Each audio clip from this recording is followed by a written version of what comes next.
Hello, everyone. Welcome to my presentation on shorebirds and wetlands. I am so happy you have joined me tonight. I would like to talk to you about Quivira and Cheyenne Bottoms. These are top shorebird destinations in Kansas. And yes, we do have shorebirds in Kansas. In fact, Kansas plays a major role in shorebird conservation. Now, who is this Robert Penner guy anyhow? Well, I've been with the Kansas chapter of the Nature Conservancy for 24 years. My current position is the Avian Conservation Manager. I'm also chair of the Western Hemispheric Shorebird Reserve Network USA Committee, a counselor on the Western Hemispheric Shorebird Reserve Network Hemispheric Council, committee member of the U.S. Shorebird Conservation Plan Partnership, coordinator of the Kansas Radio Telemetry Project, project lead for the Flint Hills Shorebird Conservation Initiative, the steering committee member for the Mid-Continent Shorebird Conservation Initiative, state coordinator for the International Shorebird Surveys, and I'd like to say I'm just a heck of a nice guy. Now, this list is not meant to impress you by any means. This is just the stuff that I do, but I'm hoping that at the very least, this list might help you think that I might know a little bit about what I'm talking about when I say we have shorebirds in Kansas.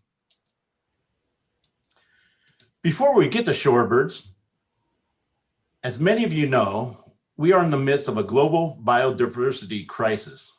So much so that many are calling the times we live in a new, unofficial geological epoch, the Anthropocene, that is characterized by the world being influenced by humans.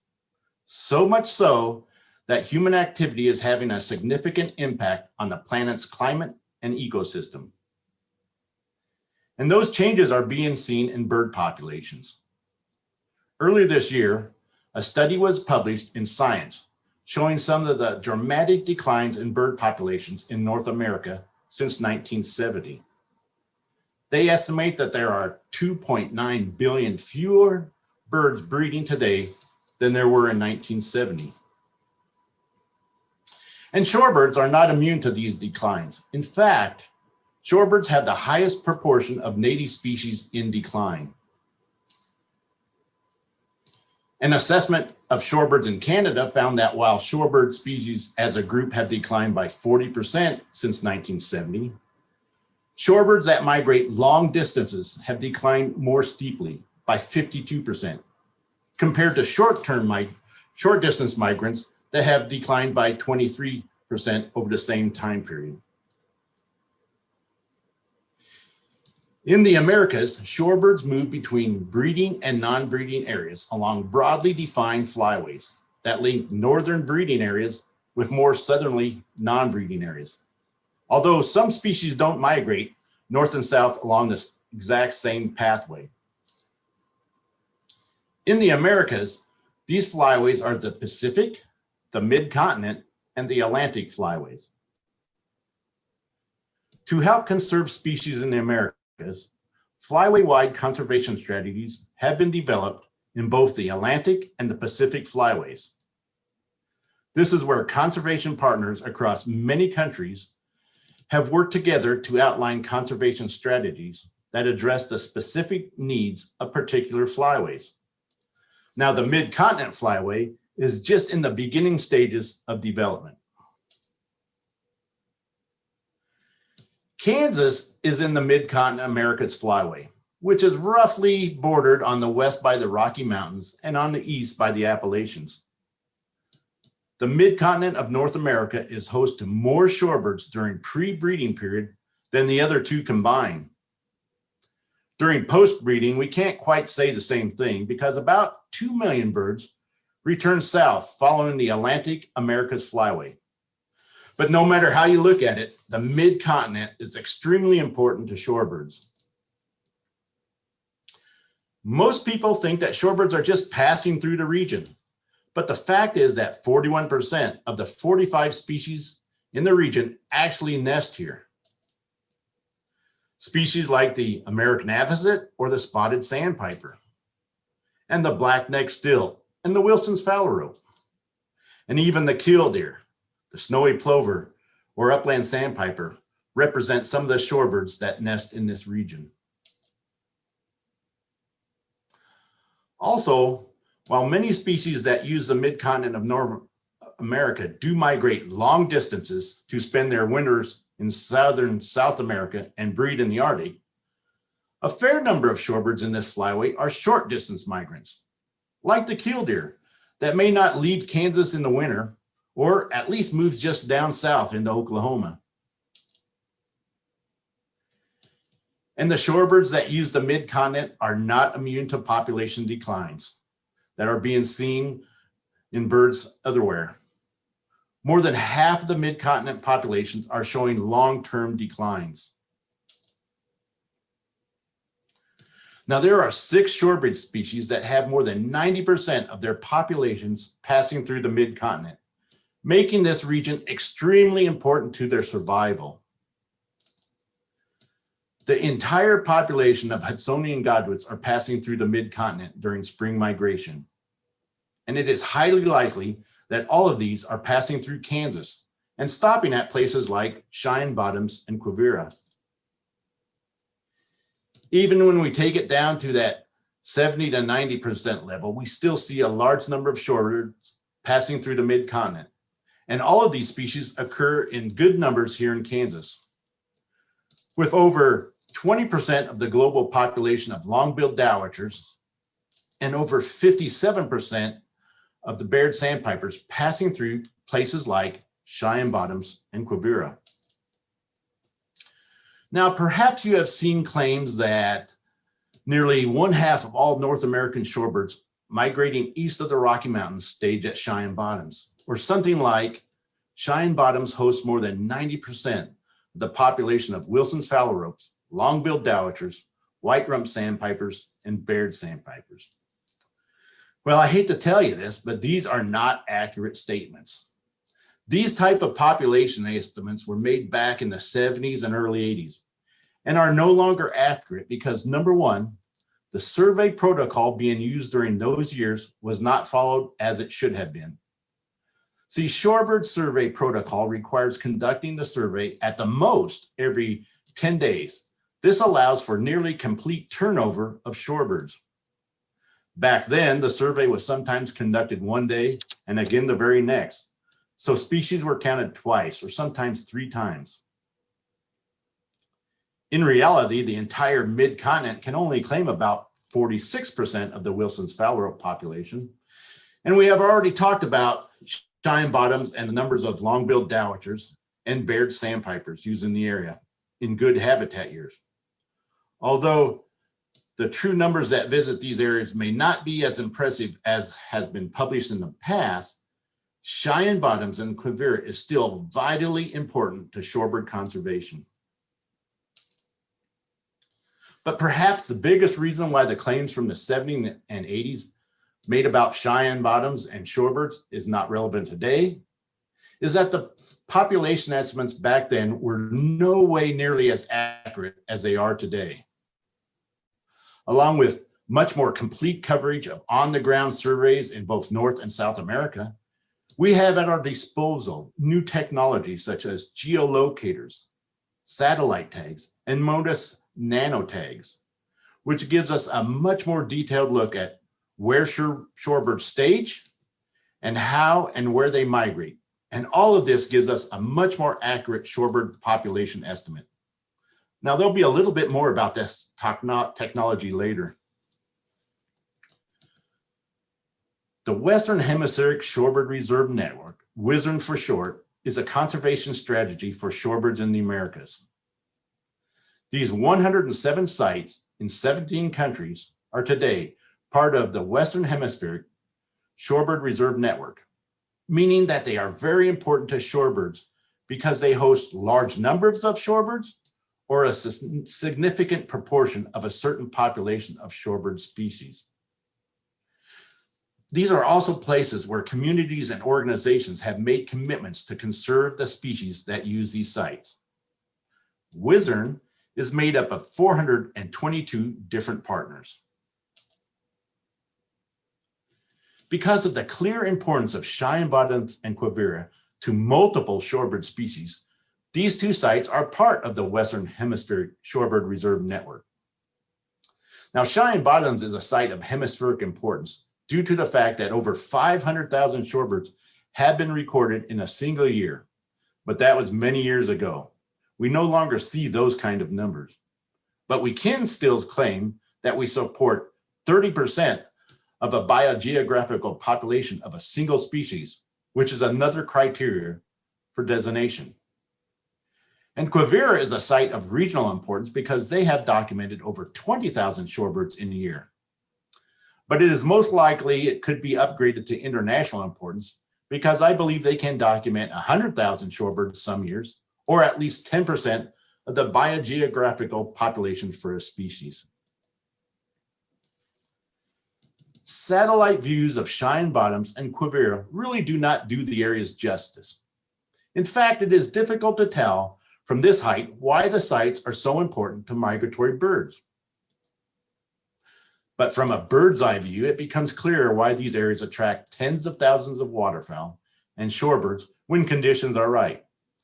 Now, this is a view from the west side of the Nature Conservancy's preserve at Cheyenne Bottoms, with the state wildlife area being that large body of water in the upper right corner. Several species of shorebirds migrate long distances between their Arctic breeding grounds up north to their Central and South American wintering grounds. The tremendous energy demands associated with these twice-a-year flights of several thousand miles require that the birds be able to repeat the cycle of accumulating fat and then using up these fat reserves.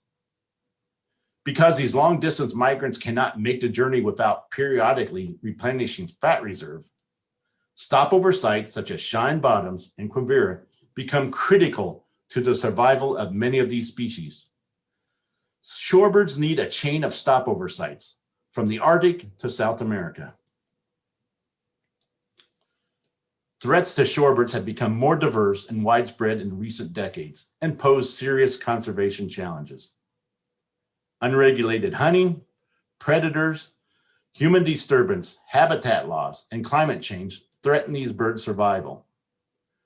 Also, migrants passing through the interior are affected by unpredictable weather patterns and a wetland landscape in flux, which creates ephemeral wetland conditions and less dependable food supplies when we compare ourselves to coastal areas. Given their migratory nature and the threats they face all along their migratory path and where they breed and winter, shorebird conservation cannot just be a local issue. It has to be international. It is because of the wide range of threats to shorebirds, of which habitat loss ranks at the top, is why the Shorebird Habitat Management Plan was written for the Cheyenne Bottoms Preserve. See, one very important job we can do to ensure the future of shorebirds is to manage our preserve in order to provide ideal stopover habitat for migrating shorebirds. We have classified and mapped the location of all the various wetland habitat types and have developed a list of management techniques we use to improve both shorebird and grassland habitat. And we have also made adjustments to our adaptive rotational grazing plan to address the issues identified in the plan. Since the implementation of this plan in 2017, we have documented an increase in shorebird use during spring migration every year. Just one example of our work is the removal of woody vegetation and the mowing of dry wetlands. Why do we do this? Because shorebirds prefer to feed in areas in which the vegetation is less than half the height of the bird. And most use occurs in sites in which there is less than 25% vegetative cover. It is this type of habitat that is actually lacking on the preserve. So we are trying to create this type of habitat through mowing, haying, and grazing on a shifting pattern across the preserve. Now, these two photos were taken from the exact same spot. The willow trees along the shoreline have been removed and the vegetation in the basin has been mowed. So if we are lucky and we get enough rain at the right time, this basin will just be like heaven for migrating shorebirds. The type of on-the-ground work that is conducted to create better habitat for shorebird stopover is wide-ranging, from adaptive rotational grazing to haying and mowing to create short grass habitat, to disking to create mud flats, to building dikes and deepening basins to create more open water habitat, to even being part of large-scale research projects such as the Hudsonian Godwit GPS tracking.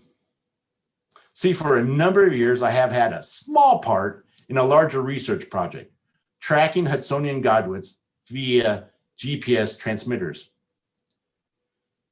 You can see that the northward migration passes right through the central portion of the United States, in fact, almost entirely through Kansas, whereas the southward migration follows the Atlantic coast or even out over the Atlantic Ocean. If we look at one individual bird that was fitted with a transmitter off the coast of Chile 2 years ago, we can see that it flew nonstop from Chile to Cheyenne Bottoms in 6 days, a distance of nearly 7,000 miles.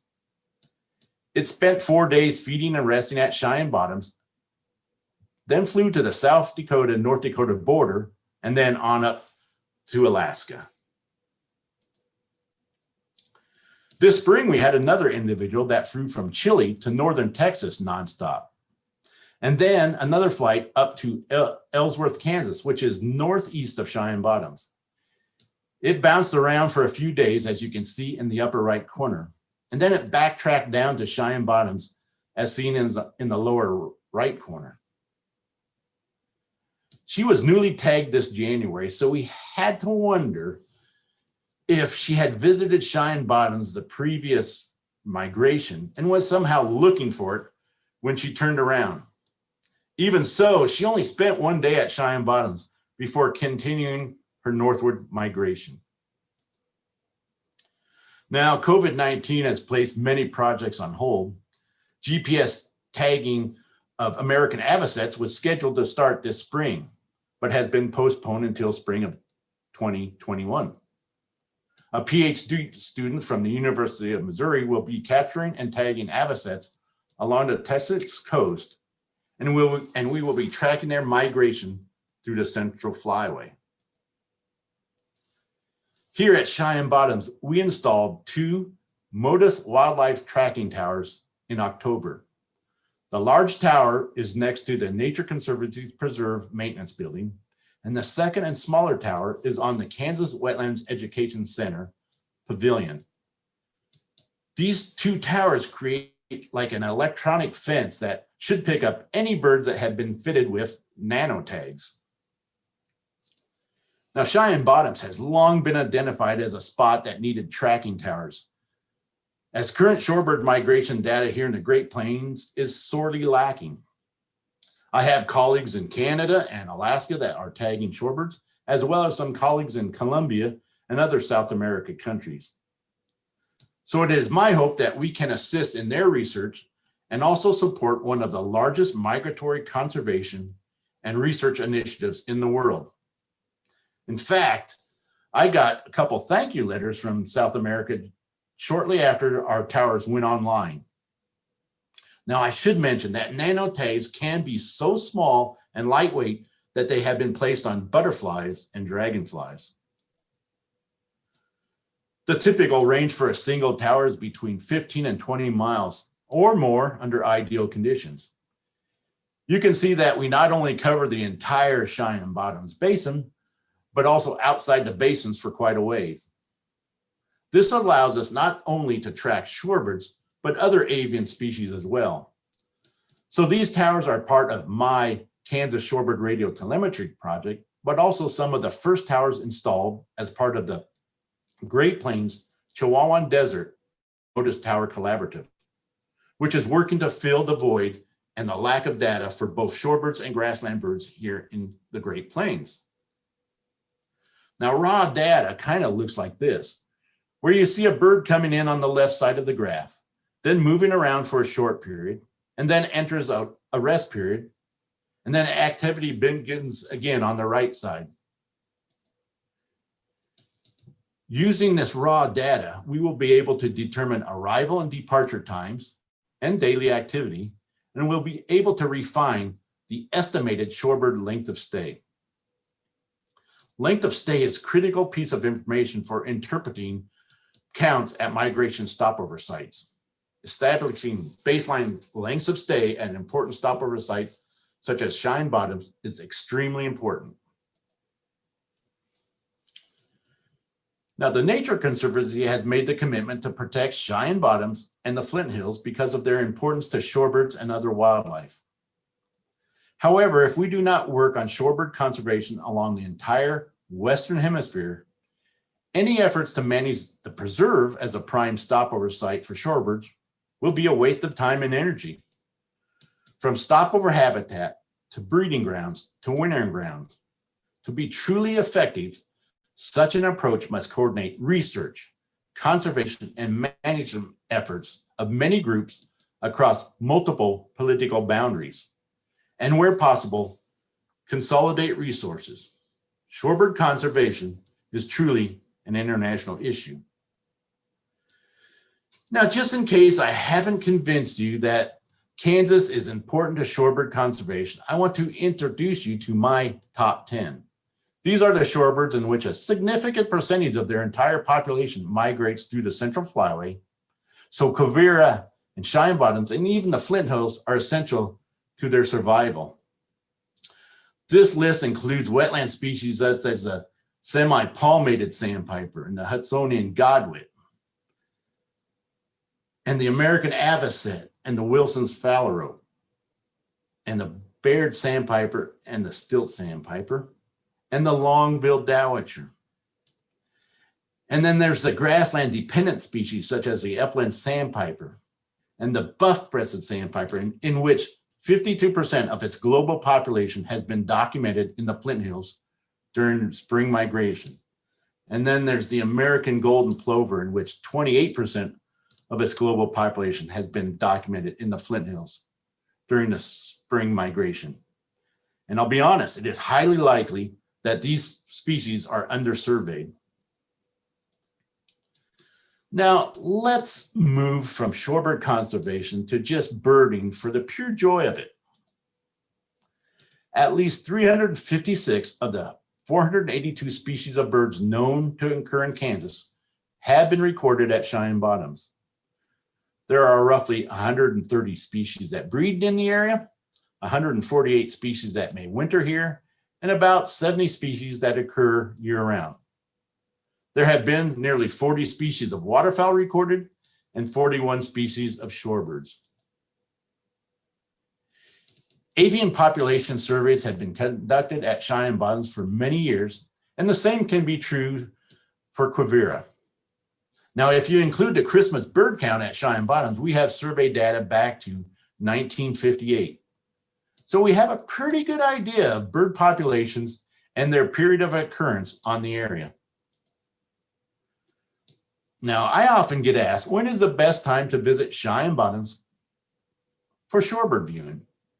In general, I say from mid-April to mid-May, because in mid-April, you can still have lots of waterfowl. And in mid-May, we are getting lots of grassland birds either passing through or even staying in nests.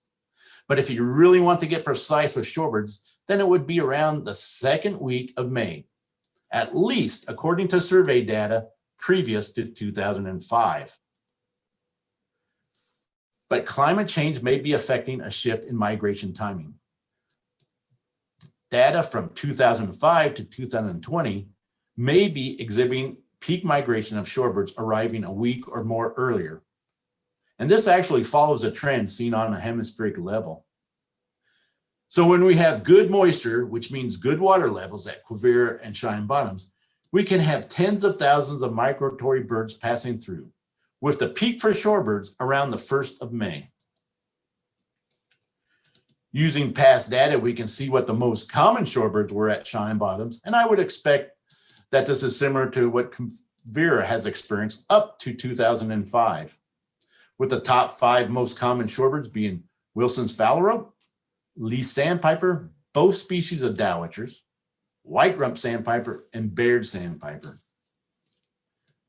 But just like migration timing, we are seeing a shift in which species are the most common. Wilson's phalaropes are no longer number one, as that now belongs to the Baird sandpiper. And the least sandpiper has dropped from number 2 to number 9. The stresses on shorebirds are wide-ranging, and these could be the reasons for these shifts. With Cheyenne bottoms and Quivira about 20 miles apart as the bird flies, you would think that they would be very similar in habitat and bird use. In some ways, this is true, but Quivira is salt marsh and Cheyenne bottoms is fresh water. The Kansas Department of Wildlife Park and Tourism manages their portion of Cheyenne bottoms very intensively with draining and filling of the various pools, disking and burning of cattails to maintain open water, and other practices to make it a prime stopover site for waterfowl migrating south, and thus a top destination for hunters. Plus, the bottoms is dependent on water coming from streams that are dry most of the time except during rainy periods. Now, even though Quivira has water issues and also has water control capabilities, in my opinion, it is a little more natural looking than Cheyenne bottoms. Species can also be a little different from year to year, where Quivira usually has better shorebird numbers and easier viewing. But since we are in the Great Plains, and as such, wetlands can be in flux, some years both areas may be dry and other years overflowing. So here in the Great Plains, we can go from boom or bust years when it comes to shorebirds.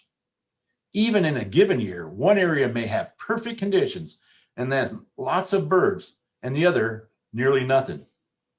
But in a good year, and with a little bit of work, you can rack up 125 to 150 species in a weekend between the two areas. Of course, this isn't just shorebirds and waterfowl, but woodland birds and grassland birds also. So shorebird visitation at these two wetlands is not only a reflection of their current population status, but also a result of habitat conditions, which is directly connected to the amount of precipitation we have received prior to migration. So it's always a good idea to check the local conditions before you plan a trip to these two internationally important wetlands. Having said that, our weather can change at a drop of a feather. It is not unusual to get 2 or 3 inches or more of rain in a single night. So we can go from this to this in a single day. And I'm always amazed how quickly the birds will respond. So when you hear about Kansas, try not to think of it as the great American desert. Although I must admit, it can seem like that some days in the summer. But during spring and fall, it can be a place of beauty and a migratory bird paradise.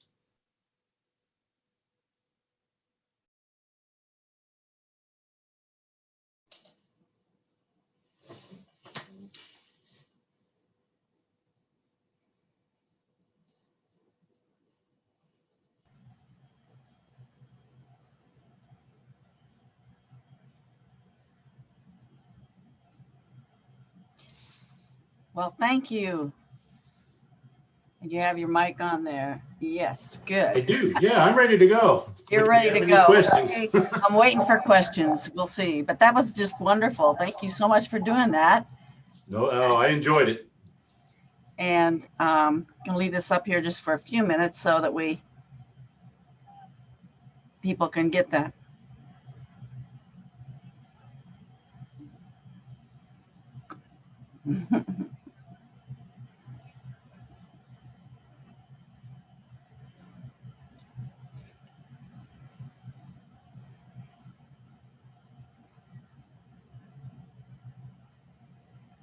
They can get this. Mm-hmm.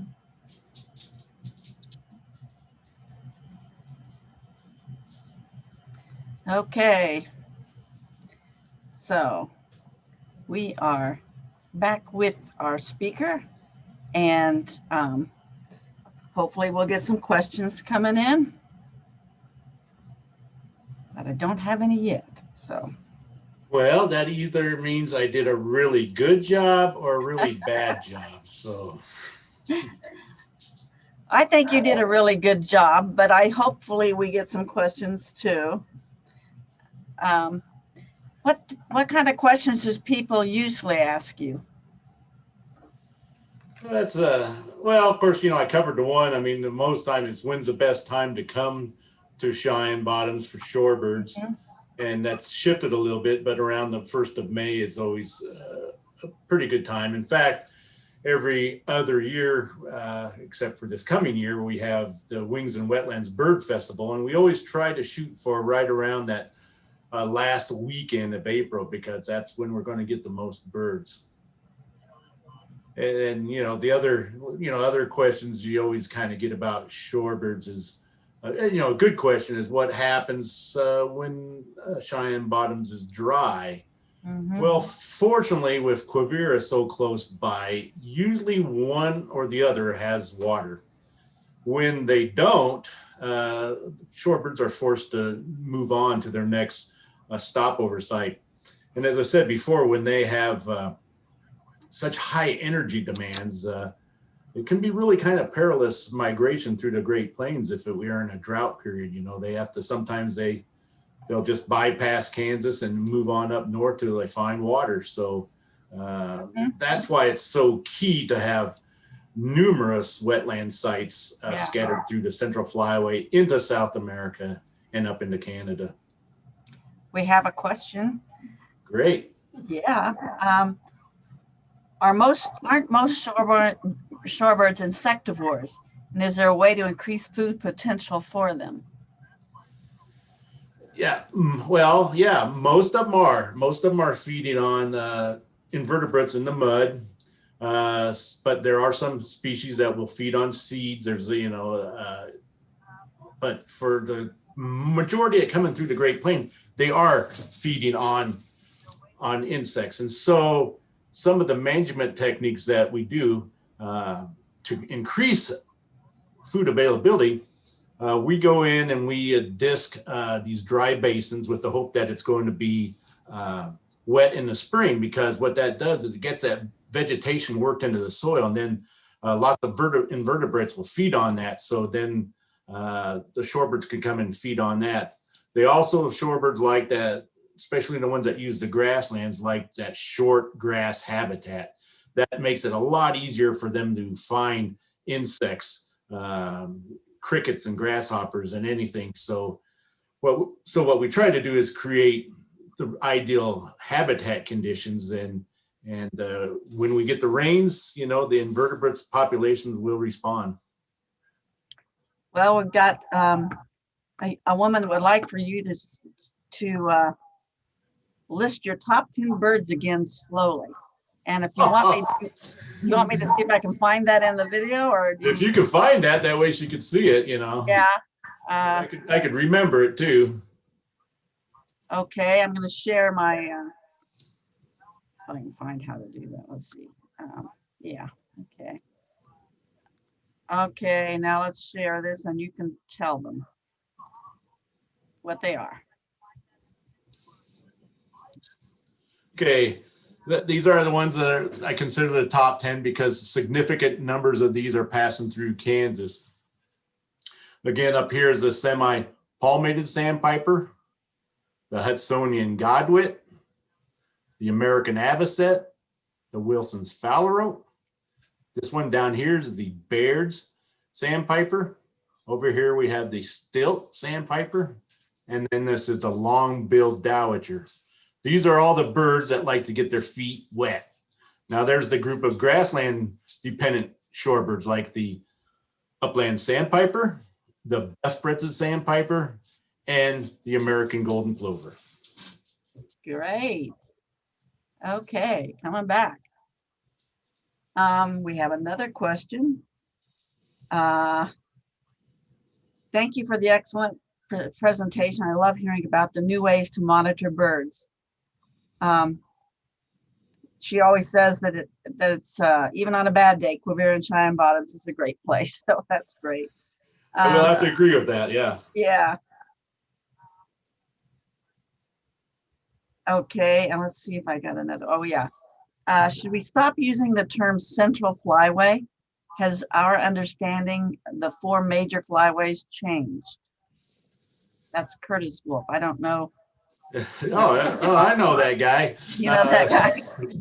Yeah. So to answer the question, I mean, the four flyways that he was talking about, the the Pacific, then the Central, the Mississippi, and the Atlantic are still flyways. They're more of administrative designation to manage for waterfowl.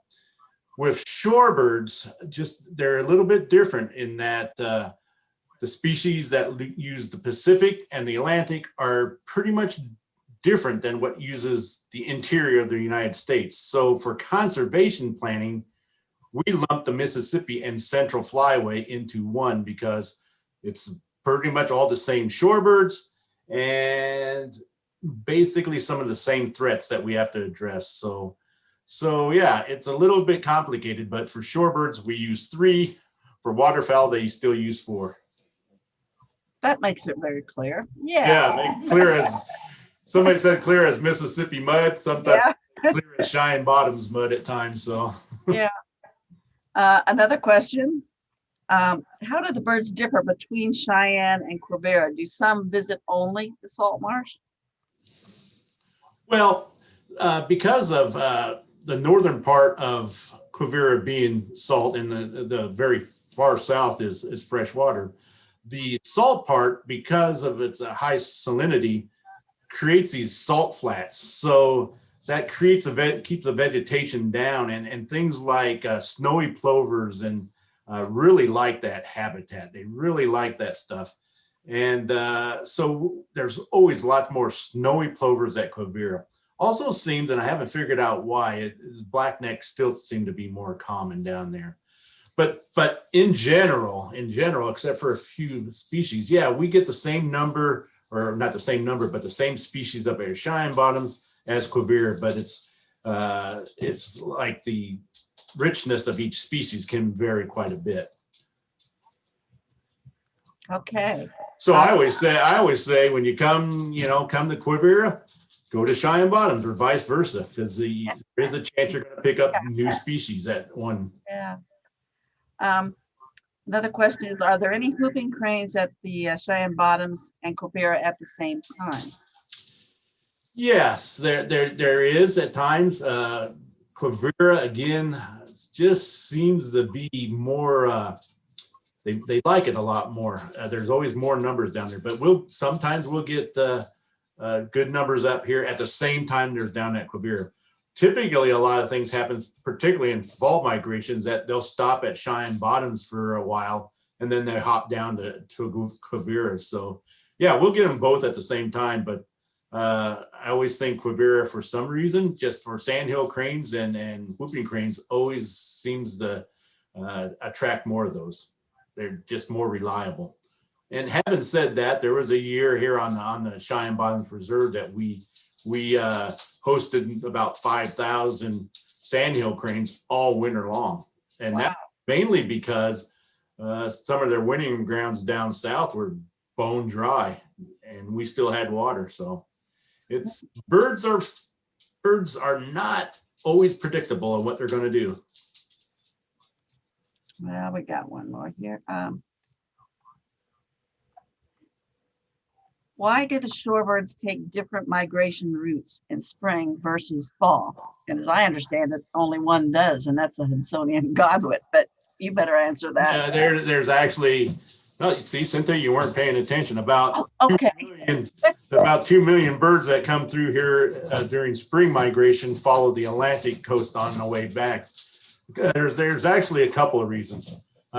Usually spring migration through Cheyenne Bottoms or Quivira can be very plentiful. I mean, when we have the right conditions, when there's water here, you cannot beat it for an amount of invertebrate populations. So one thing is there's really good habitat, good feeding stopover sites in good years, but it's also a direct flight up to their northern breeding grounds, because they really want to get up there as fast as they can, because they got just a short window to raise some brood. then some of those will follow the Atlantic coast for a couple reasons. They use the prevailing winds that will help them migrate down south. And they will also use some of those shorelines because they're better dependable food supplies at times. But there's actually Hudsonian godwits, American golden plovers. Those are two species that definitely use that elliptical migration. Which ones do again? The elliptical? Well, you have the Hudsonian godwit, Godwit, yeah. right, and then another big one that comes through here in big numbers is the American golden plover. Oh, They'll come through here in big numbers in the spring, but most of them will follow the Atlantic coast, but we still get some coming through here even during fall migration. okay. That's, yeah, I knew it did. I knew the Hudson was that way, had an elliptical There route. you go. But I So didn't know about the golden plover. Yeah, Well, that's you learned one thing. I Another learned one more than that. well, there's another one. The white rump sandpiper is another one of those species. Wow, So wow, that's very cool. I don't have any more questions at the moment, but you sure have gotten a lot of people interested here. I think hopefully they will. Oh, I know what you could ask. I'd like to ask is like when people come to Cheyenne Bottoms. I know isn't that on the highway, the big visitor center? yeah, that's the Kansas Wetlands Education Center. Yeah, and they can stop there and then they can get maps and they can. They can get maps. They can get up to date kind of what's been seen as far as birds. There's two educators and there's an administrative assistant in there that are very knowledgeable about what's going on all the time. And so, yeah, you could get kind of up to date information, what's going on. So it's like, I kind of better stop. You have to stop just to kind of know what's going on. And they could also tell you what restaurants and stuff are good to eat. Yeah. Too. So, yeah. And they got some great displays going in there, and so it's a really nice place to stop. We're so happy to have that as part of our family of people watching over Cheyenne Bottoms and Quivira, because it's called the Kansas Wetlands Education Center. Exactly. We talk about Quivira just as much as Cheyenne Bottoms. Well, I was thinking about if you wanted to go to Cheyenne Bottoms, if somebody wanted, it's mainly driving. It isn't. There's no real trails to hike, are there? No, it's mostly driving, and it's especially in the wildlife area, they have raised dikes. So driving is just about the best way to go through the area and see birds, and the car or the van acts as a blind. But the Kansas Wetlands Education Center also gives tours. They have a van, they give tours. It could be kind of geared towards management of the area or birding or something like that. But yeah, they have tours that are available too. Mm-hmm. That's nice. I didn't know they did that. Wait, you need to come out. Well, I have been out there. It's been a couple of years since I've been to Cheyenne Bottoms, but we drove, obviously, but we did stop at the center and everything. And then, of course, we've gone to Quivira too. But I didn't have a spotting scope the last time I went, and I really regretted that. Yeah. But I will have a spotting scope the next time I go, for sure. I think every birder, when they come out to Cheyenne Bottoms, they go to Quivira or vice versa. It's just a must. Yeah, it is. They're both just fantastic, really are. Well, I don't see any more questions at the moment, so maybe we're about done. Okay. Well, if anybody's still on, thanks a lot for joining me. I really enjoyed it. I love shorebirds. If you ever want to ask me anything specifically, you know how to get hold of me through our Nature Conservancy website. They'll forward my contact information. Or it's easy. It's rpenner@tnc.org. Yeah, that's pretty simple. Yeah, Robert Penner at thenatureconserving.org. Yeah. Well, thank you so much again for this great program, and gotten a lot of good feedback on that. That's great. And maybe we'll see you out there sometime. I hope so. Because I think, I don't know, you might be working out there. I don't think I've ever seen you when I was out there, but there might be able to. But I really appreciate you doing this. This has just been great. Thank you so much. Well, it was an honor. Thanks a lot. Okay, Bye. bye.